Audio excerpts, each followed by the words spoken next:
Amigos invisibles de acá, de allá y del más allá. Bienvenidos a Sociedad del Bienestar Mutuo. Este nuevo video y este programa son posibles gracias a todos nuestros patrocinadores en Patreon. El día de hoy queremos hablar acerca de por qué el ser humano es tan conflictivo. Adelante, amigo. Sí, el ser humano es totalmente conflictivo, tanto interna como externamente. Puede pensar una cosa en la mañana, otra cosa en la tarde, tener luchas de ideas y de emociones internamente. Y la historia de la humanidad la tenemos escrita con sangre, porque nosotros nos matamos. Somos el único animal que efectivamente se mata y toma venganza. Generalmente los animales pueden luchar, competir entre ellos, pero ellos no se matan. Simplemente llegan al punto de la demostración donde uno queda demostrado que es superior y el otro simplemente se rinde y el otro no continúa. Simplemente hizo lo que tenía que hacer, que era demostrar su superioridad. Nosotros no. Nosotros llegamos al odio y a matarnos completamente. Nuestra historia está escrita con sangre. ¿Por qué somos así? Porque somos egoístas. Porque nosotros solamente pensamos en nosotros mismos. Solamente pensamos en nuestro beneficio, el beneficio individual. Para tristeza de nosotros o para buenaventura de nosotros, nuestra felicidad es colectiva, porque no hay forma de que tú te imagines un escenario feliz donde tú estés solo. De hecho, cuando tú mismo lo dices, estoy solo, estás diciendo estoy triste. En cambio, si estaba con un grupo de amigos, bueno, debe haber estado bonchando y disfrutando, ¿no? Es así. Nosotros venimos, como lo dice nuestro buen maestro Desmond Morris, un científico que recomendamos mucho que lean, sobre todo su libro El mono desnudo. Nos dice que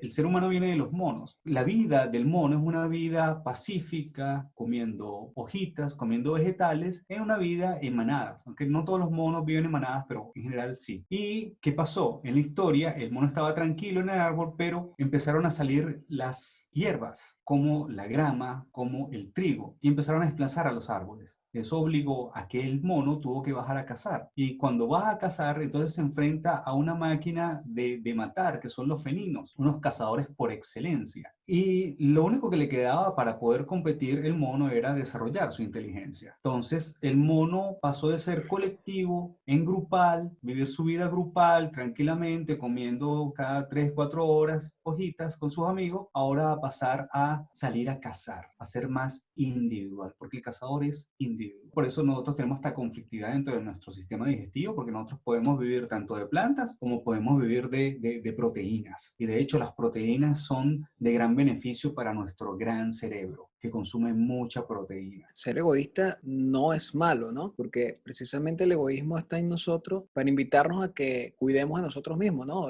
Nos protejamos nuestra vida. El problema es que esa tendencia individual, esa tendencia egoísta es predominante en nosotros y cercena la otra parte de nosotros, que es la parte colectiva. Sí, exactamente ahí está el problema, que nosotros tenemos que tener ese balance entre lo individual y lo colectivo. Entonces, ¿cuál es el balance? El balance es llegar al altruismo inferior, que también se denominan el egoísmo inteligente, que es entender que el bienestar individual depende del bienestar del colectivo. O sea, si tú quieres a un país, que ese país esté bien, tú tienes no que el individuo sea lo más importante, sino que el colectivo sea lo más importante. Porque si el colectivo es lo más importante, entonces tú vas a estar bien. O sea, tu red de seguridad va a estar bien, porque no dependes de ti mismo, dependes de los demás. Sí, es como, por Entonces, ejemplo, el río del que tomas agua. Tomas agua de un río todos los días y tú te vas a encargar de que ese río siempre esté lo más sano posible, lo más limpio posible, porque tienes que cuidar del entorno para que el entorno cuide de ti. claro, entonces la naturaleza crea a esta criatura y la crea egoísta, con un significado colectivo, porque el ser humano es diferente a todos los demás animales, porque el ser humano se siente separado de la naturaleza. En cambio, todos los animales ellos viven en armonía, aunque nosotros vemos que unos se comen a otros, eso lo hacen para buscar el equilibrio, porque son especies que se desarrollan para el equilibrio de la naturaleza. Pero entonces el ser humano tiene este problema de ese excesivo egoísmo, lo cual es bueno, porque lo hace sentir separado de la naturaleza. Y esa separación de la naturaleza es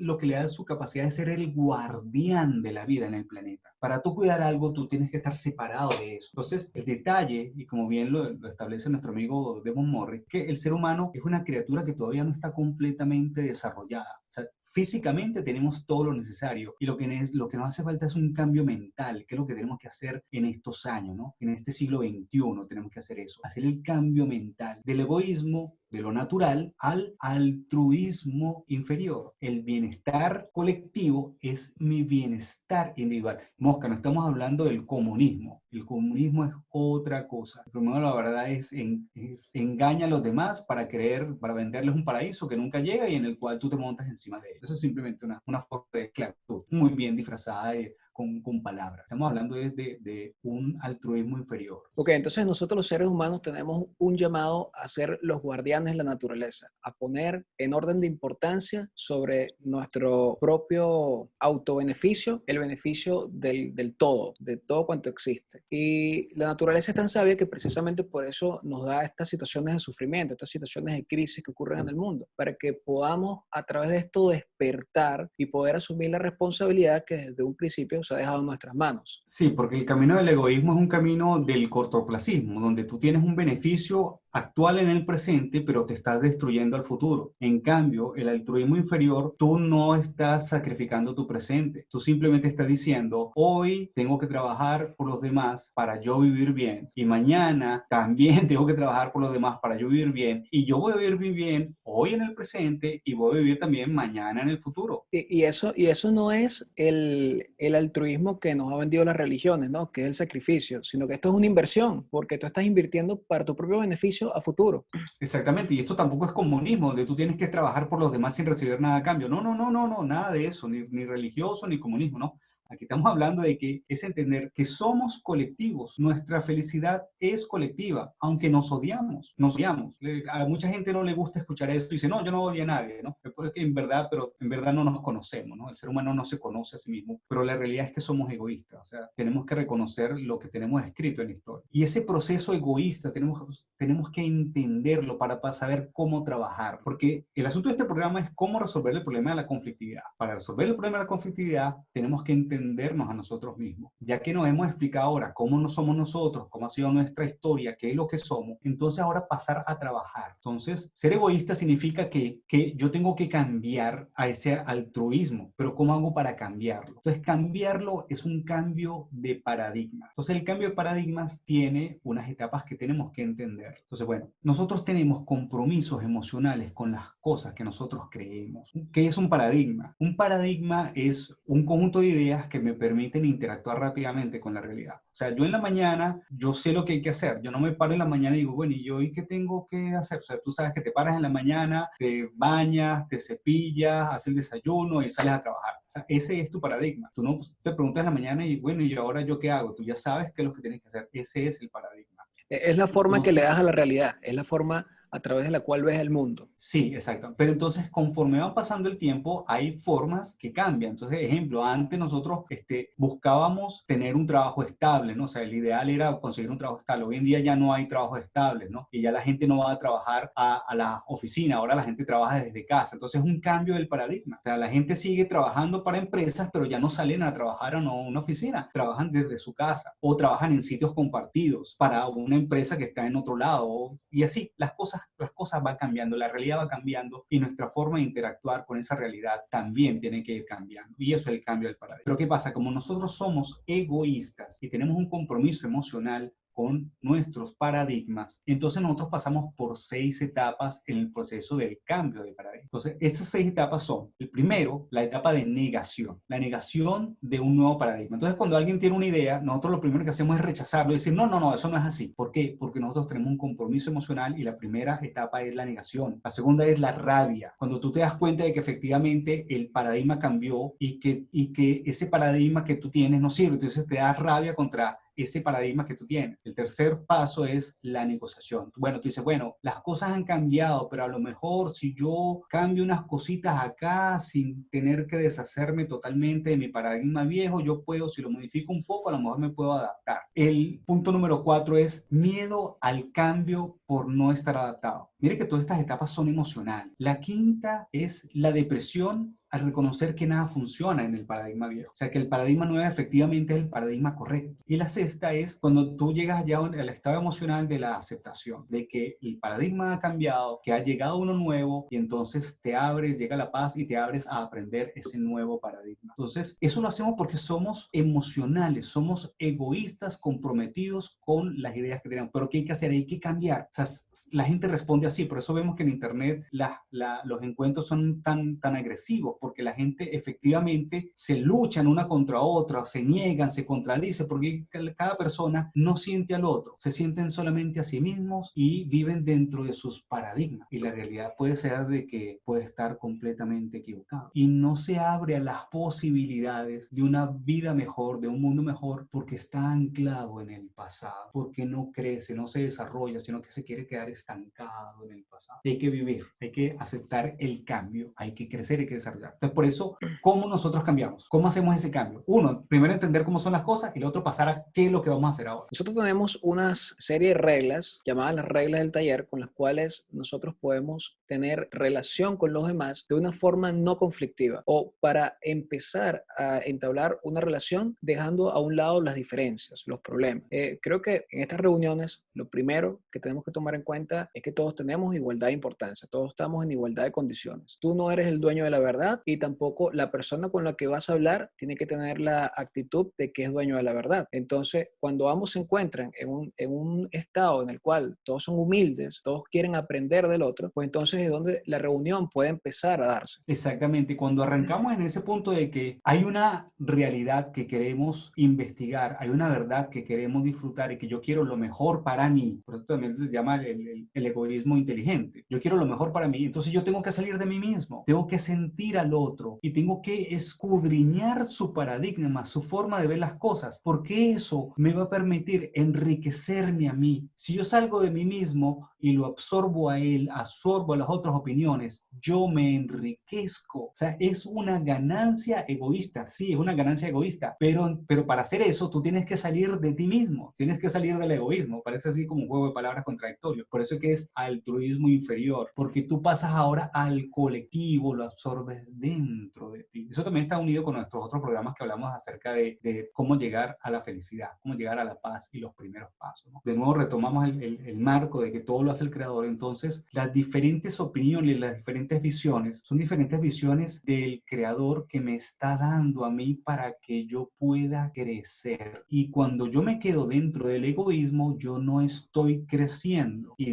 por lo tanto me van a venir los problemas. En cambio, del otro lado, si yo acepto que todo viene del creador, que hay una sola autoridad, entonces yo salgo de mí mismo, paso entonces a este altruismo inferior y yo crezco, me hago más grande, me hago más inteligente, más sabio. Entonces, Sí, ¿cuáles exacto. son los pasos que hacer para concretar? Pongamos el video de la regla del taller. Acabamos de ver el video acerca de las reglas del taller y vemos que la primera regla es no negar al otro. Es decir, darle validez a las ideas que nos está planteando la otra persona. Es escuchar, es ponerme en los zapatos del otro. Si yo no logro hacer ese trabajo de ponerme en los zapatos del otro, de dejar a un lado las diferencias, de dejar a un lado el odio. El punto no es que el odio desaparece, porque el odio sigue estando ahí, pero yo lo reconozco como parte mía y lo guardo, no lo exhibo, no lo saco para afuera. O sea, yo entiendo cuando una persona me niega, porque entiendo que la persona está todavía en el desarrollo individual egoísta y no ha pasado al desarrollo altruista inferior. En cambio, la persona que ya está, personas que ya han absorbido el método, ya están en la etapa del altruismo superior, son personas que no, cuando tú interactúas con ellas no te niegan. Lo primero que hacen es entrar en contacto emocional contigo, decirte te estoy escuchando y estás diciendo esto, o creí entender tal cosa, ¿me puedes explicar más? O sea, yo lo veo así, tú lo ves así, me parece muy bien como tú lo ves, me parece también bien como yo lo veo. ¿Cuáles son las diferencias? ¿Por qué tenemos diferencias? Vamos a ver qué puedo aprender yo de tu visión, en qué está esa indagación, eso salir, en vez de salir a atacar, porque salir a atacar es precisamente lo que llamamos las seis etapas del cambio de paradigma, que es primero negar. Ahí tú lo que estás es atacando. No, pero un momento. Así es la forma natural. Yo tengo que dejar de comportarme de forma natural. Por eso es que esto requiere un proceso de entrenamiento muy continuo, de mucho trabajo para que la persona pueda trabajar, pero hay que hacerlo. Estamos en el siglo XXI y ya hay que hacerlo. Sí, entonces el primer paso es darle validez al punto de vista de los demás. Es hacerlo visible dentro de mi propio mundo y que él entienda, que él sepa, que él sienta de que yo le estoy dando validez, que yo lo estoy abrazando y que no lo estoy rechazando. ¿Cuál será el segundo paso? El segundo paso entonces es agregar lo que tú estás viendo en función de lo que él está viendo. Claro, aquí cuando decimos no negar, nos hablamos en el sentido de que tú tienes que entrar en comunicación con la persona, pero ya digamos en encuentros más avanzados, cuando tú ya has logrado una conexión con la persona, tú ahora sí puedes negar lo que la persona dice. No, no siempre, no depende de la situación. Tú puedes negarlo en el sentido de, mira, esto me parece que no es, esto que tú dijiste me parece que no es así por esto y esto y esto, ¿no? O sea, y la otra persona también debería entrar en, bueno, y empezar a buscar las razones si en verdad es lo que ella dijo es correcto o no, a la luz de la nueva información que tú le estás brindando. O la persona te puede decir, no, no, pero eso no es así porque las razones son estas y estas. Entonces, ya tú no estás buscando, no es una lucha de poder sobre quién tiene la razón, es una lucha por llegar a la verdad. Que esa es la pregunta de todo. ¿Qué es lo que queremos? ¿Tener la razón o buscar la verdad? Porque Exacto, si queremos tener la razón, ¿para qué conversamos? exacto, dejar a un lado la competencia y darle ahora la bienvenida a la colaboración. Estamos colaborando para construir un rompecabezas juntos con las piezas que ambos tenemos. Entonces no es negarnos ya, no es hacernos una negación, sino que ya es mostrar lo que quizás yo veo y tú no estás viendo. Cuando te digo, bueno, quizás aquí estás equivocado, ¿no? Entonces, si ya estamos en una etapa avanzada de esa relación, entonces él tendrá la disposición de decir, bueno, esta persona no me está atacando por negar lo que yo estoy diciendo, sino que él está viendo una parte que quizás no estoy viendo. Entonces ahora yo me abro a ver qué es lo que él me está mostrando. Siempre tiene que haber un ambiente y una disposición a conectarnos, a ser amables y a quedar en un ambiente donde nos respetemos, ¿no? Sí, entendiendo muy claramente, el ser humano no es razón, es emoción. Lo primero para una comunicación con alguien es el contacto emocional. Primero es el contacto emocional y después viene la parte de las razones, los argumentos. Y entender bien en claro que tú en una conversación vas dispuesto a sacrificarte a ti mismo. No vas dispuesto a sacrificar al otro porque si no, no va a haber conversación, no va a haber comunicación. O sea, si tú arrancas una conversación pensando de que tú puedes ser el que estás equivocado y que la otra persona está en lo correcto, eso es la posición correcta. Todos deben de comenzar así y no en que tú estás en lo correcto y los demás están equivocados. No, no. Siempre tienes que dejar la puerta abierta de que el equivocado seas tú, de manera que sí se pueda llegar a un entendimiento, porque a lo mejor alguien tiene unas pruebas mejores que las tuyas o ha visto algo que tú efectivamente no has visto. Eso puede pasar y le puede pasar al más experto de los expertos y eso le puede llegar de la persona más humilde o desconocedora del tema, o sea, porque nos ha pasado, nosotros como expertos nos ha pasado, pues esto es algo totalmente práctico. Lo que nosotros enseñamos en estos programas es totalmente práctico. ¿Que es muy difícil practicarlo? Sí, es muy difícil porque tenemos generaciones, décadas, una cultura que nos ha enseñado totalmente lo contrario, a negar, a luchar, a competir, a destruir al otro. Y ahora tenemos que hacer lo contrario. Es bastante difícil, suena fácil poder sobreponerse a las diferencias con alguien con la cual tengas diferencias marcadas o radicales, como por ejemplo dos posiciones políticas completamente contrarias. Pareciera que no hubiese posibilidad de establecer un lugar común, un puente en el cual puedan conectar sus ideas para el beneficio de todos, pero existe la posibilidad, pero es tan dolorosa que siempre la evitamos, ¿no? Es muy dolorosa porque tengo que ponerme de un lado y es lo que más me cuesta hacer en la vida, ponerme a mí de un lado y asumir que quizás estoy equivocado es la cosa más dolorosa que podemos hacer en la vida. Pero precisamente esa sensación dolorosa, si podemos ir por encima de ella, pues entonces podremos salir de nosotros mismos y podemos establecer un puente con los demás para buscar las cosas que son beneficiosas para todos y no nada más para mí. Bueno, entonces lo más difícil de hacer para nosotros es ponernos de lado. Es doloroso tener que decir estoy equivocado y quizás esta persona tiene la razón. Es doloroso salir de nosotros mismos. No estamos hablando de que esto sea fácil, pero existe la posibilidad de poder ir por encima de estas sensaciones dolorosas y establecer lazos más fuertes para relacionarnos correctamente con los demás en armonía y en paz. Sí, crecer duele, pero estamos obligados, ¿no? O por las buenas o por las malas, ¿no? Por los niños buenos que estudian y hacen su tarea, o por el niño que al final la vida le da golpes por no haber estudiado. Entonces es mejor que agarremos, cojamos el camino del bien y que cambiemos y aceptemos crecer. Bueno, a la hora de verdad no es tan difícil, ¿no? No es tan, es más, el dolor es de nuestro orgullo, más que un dolor físico